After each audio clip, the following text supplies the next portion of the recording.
So, this is a message particularly for my ladies. You ever been with that guy who is like, you feel like you know him because y'all talk, y'all have good conversation, and but you just keep feeling drained, like you're not being poured into, like there's no reciprocity. I'm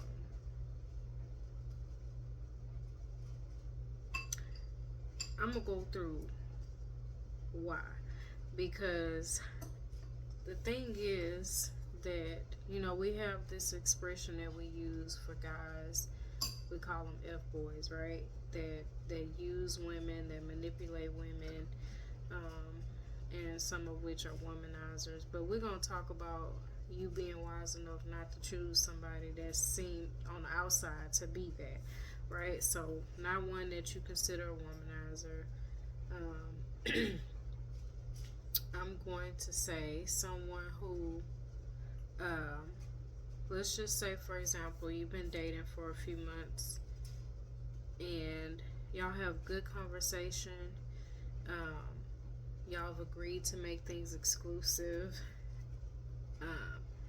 But y'all just keep having maybe minor arguments about this one little thing that you need that you're not receiving from the relationship, but you're giving, you're doing everything that he's asking, for the most part, or even all, but you just still feel drained because you don't feel like you're being poured into, right? There's a reason, you know, and age does not matter. This is about actual emotional maturity, not age. You can have someone that's 50 years old and have this same issue, 50-year-old man. And what I've realized is that fuck boys get old. I'm sorry. They do. And some of them don't outgrow their habits because nobody's told them, or they haven't learned that the reason that they are that way is because they desire to absorb a woman of her feminine essence. And as long as you keep giving it, they will keep receiving. They will keep taking it. And I honestly kind of feel sorry for these men sometimes. Not to the point where I'm going to tolerate it, and you shouldn't either. But, and if this is you as a man receiving this, you need to identify what it is inside that has you feeling either that a woman is unworthy to receive from you while you continue to absorb her energy because you feel depleted.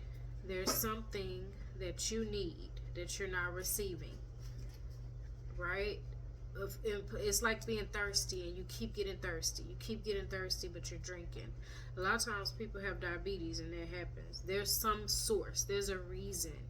And that depletion is a lot of times emotional, or there's something that was some childhood trauma or something, whatever it is. I'm not saying that it's acceptable, but I'm saying that there is a reason, right? And a lot of times it could be the relationship, it could be the woman, but most of the time it's the situation where if you have a woman who is giving you everything you want and you still feel thirsty, baby, I need you to go eat your food. Mommy's trying to record some content right now. And like it says here, here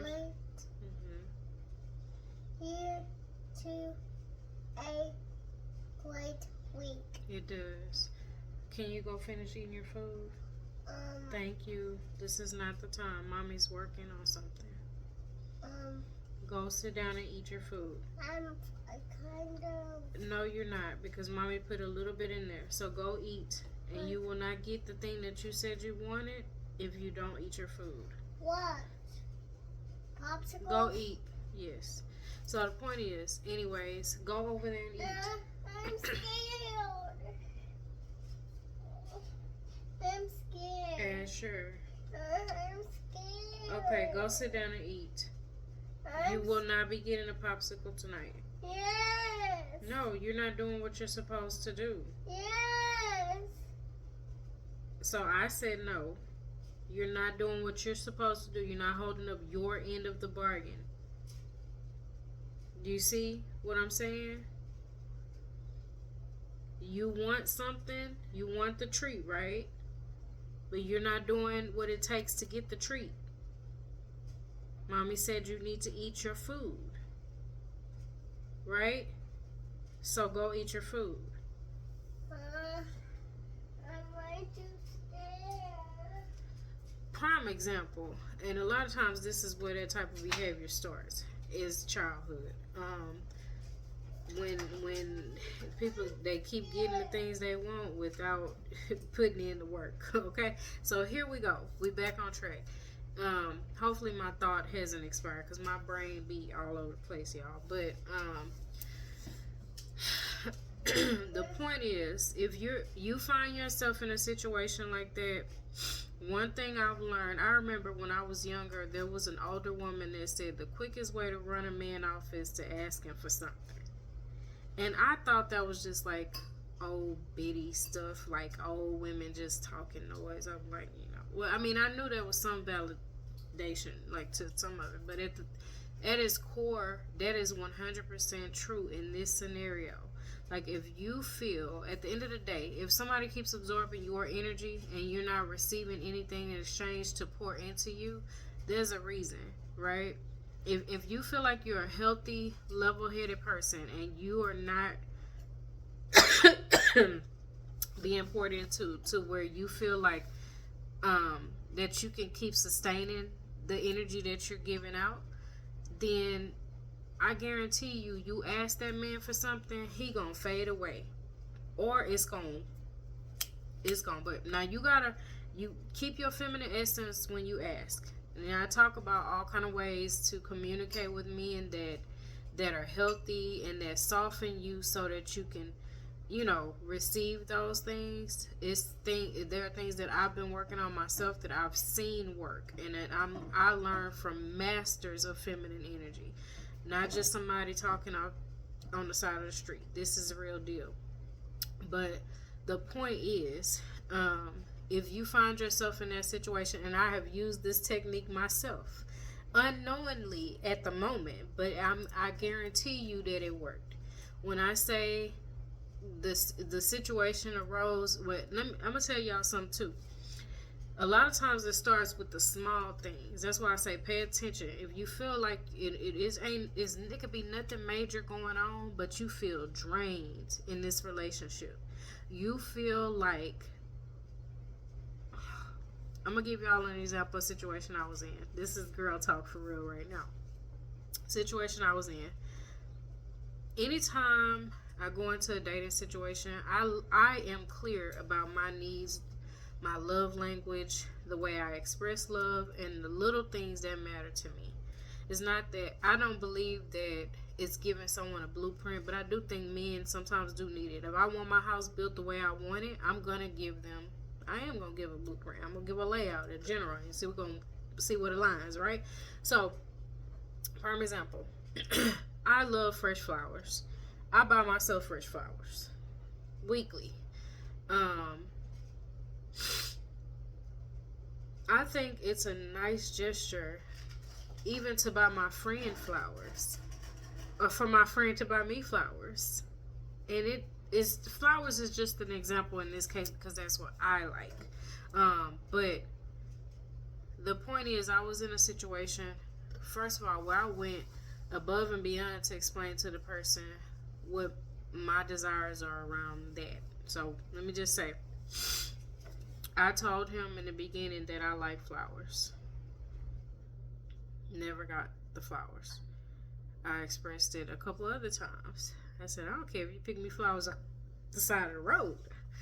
I just want to be considered in flowers occasionally, And I said it in a different way in appropriate settings, right? But the point is, I've expressed it. And for me,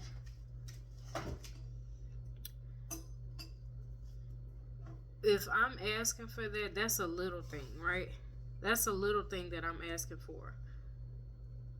if you can't buy me flowers on an average day, or just because, or even a special occasion, then when something big pop off, like let's say I'm stuck on the side of the road, or I need tires on my car, or it's some crazy pop, whatever the case is. I'm a single mom, so things can happen, and funds may not be present to be able to flip, just do whatever. But the point is,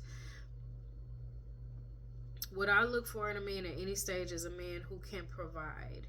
I'm not saying that is rich and is gonna pay all my bills. I would love that. That would be heaven, because I'm damn sure gonna pour into him. I'm pouring into my man regardless if I feel provided for. But the point is, if a man cannot do the simplest things for you, he's not gonna show up for you when it's something major. I can almost guarantee it, right? And this is on the fact that you have communicated it, because a lot of times the problems with women is that we don't communicate the things that we want and need, right? And you'll be being resentful to this man because he's not giving you what you want, but you haven't even stated it. You haven't said anything, so how can he know? And then he start changing because you didn't change, because you mad about not getting flowers, okay? So we have to communicate. We have to learn to express those things in a healthy way, in a neutral setting, not when we arguing and stuff popping off and hitting the fan, right? You don't wait till then. We express it in healthy settings, and the best way to communicate with men is to tell them how something makes you feel. Receiving flowers, like, it just makes me feel like you really just care about me. It makes me feel so feminine and soft. Like, be honest. Like, tell the truth. Be yourself when you express it. Everybody's going to express it differently, but let them know how it makes you feel, right? I just loved when you put those tires on my car last week, because it made me feel provided for and cared for. Like, you cared about me and my baby getting to and from safely without having a blowout and jeopardizing my life, right? But my point is, it's going to start with the small stuff. And if we ignore those things, sure, if you got the time and leisure to let that go on for 6 months and not notice it, and you notice it, the point is acknowledge it, right? And then when something big come up, you need some tires on your car, he not gonna volunteer to help call a tire shop. He not gonna volunteer to put in $100 on the tire, nothing. You know what I'm saying? That's how that's gonna show up. And I've been in this situation before, so I know. And a lot of times it stems from us. We're excited because all these other things are there, and a lot of times you think about the great conversations and stuff, but in essence, what that really was you still pouring into him. You getting to know him, but he telling you his whole life story and his experiences. Men love doing that, especially you glorifying. You're like, oh, he's so awesome, and I love your history. I love what you've been through. It's made you a stronger man. Yes, all of that. You give that to your man. I'm not saying stop that. Your man need that. He need to hear all that stuff from you.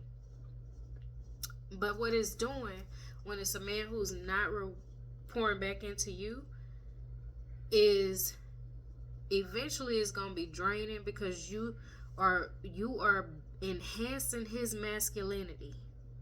You are enhancing his masculine essence, and he is depleting your femininity, because you go put some tires on your car by yourself. I don't care if you got the money. My thing is, if you don't offer assistance or aid in any kind of way on any little thing, or if you don't even ask if I got it or whatever, I'm gonna speak for me and the women that I know who I consider feminine and who walk in that softness. We don't want to deal with that, even if we do have the money, even if we do know how to do that. It puts me in an icky place. I don't like pumping my own gas. I don't like washing my car. I don't like having to do anything that puts me into a masculine energy. And I'm not saying a woman can't do that, but that is for a woman who feels in her feminine while doing those things because she desires to do them. For example, a female mechanic. She might still be the most feminine woman, but she enjoys working on vehicles. That is, she's in her flow. When you're in your flow, that is what creates the feminine essence. I'm not in my flow pumping gas. I'm trying to make sure I'm safe. I'm looking around, make sure ain't no kidnappers, ain't nobody placed the gas pump with something. I don't like washing my car because I'm getting all sweaty and dudes trying to holler and yeah, other dudes trying to holler at your woman while you got her out there pumping her own gas and washing her own car and getting her own tires. I'm just saying. So the thing is, those little things like requests for affection and flowers and whatever your love language is that's not showing up, either he's using you for your feminine essence or your good sex, or y'all just not aligned because he does not know how to communicate in your love language. And a lot of times it does not mean that he is a bad person. There may be a woman out there who speaks his love language and receives love the way that he wants to give it. But there's also a man out there who communicates in your love language and who, if he didn't before, is willing to adapt to it and learn it or find a translator, i.e. a coach or therapist. So the point is, you know, when you, my baby alarm for bedtime, when you are walking in your feminine essence and you're dating, please, please, please, please, please, this is a reminder even for myself and my sisters and my cousins and my friends and the stranger women that I love and care and don't even know that I care about. But the point is, I want to remind us to not accept less. Don't tolerate it. Don't waste 6 months of your life. Don't waste a year of your life. Don't waste 10 years of your life in the wrong relationship because you decided not to say anything or you decided to stay and settle for something that is not even for you. It's not aligned because it's going to create a whole toxic environment. And I can go deeper into that another video.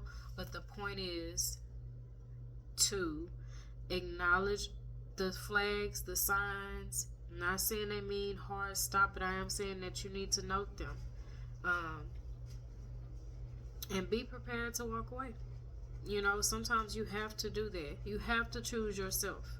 You have to choose what you deserve. I'm not saying be arrogant and absurd with your requests. And if you know you got it like that, then hey, go for it. You know, I'm not saying, but you got to know thyself, right? All of us, we don't think the same when it comes to ourselves and what we deserve.